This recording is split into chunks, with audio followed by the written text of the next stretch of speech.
Botswana is a signal.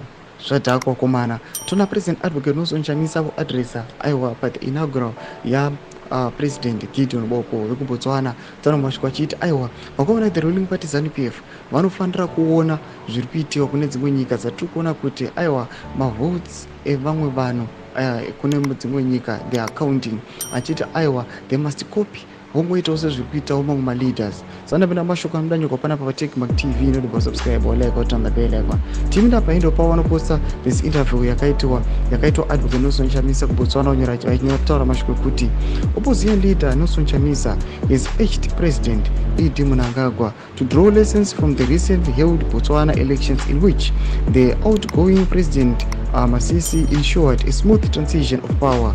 Speaking to BTV News in Gaborone during the inauguration of President Duma Boko, Chamisa said that the elections in Botswana were a signal of an era of effective and smooth transition of power in Africa. Thomas Kwaneto Kapana Nelson Chamisa chit aiwa zvakaita Botswana, it is a true signal a smooth transition ye power achit aiwa Zimbabwe and the ruling party ZANU-PF must copy and contrast vauye vaone kuti aiwa zvavari kuita aiwa hazvifavor macitizens. They must go kana vachinge vaona kuti havachadikanwa nevanhu kana vachinge valuza.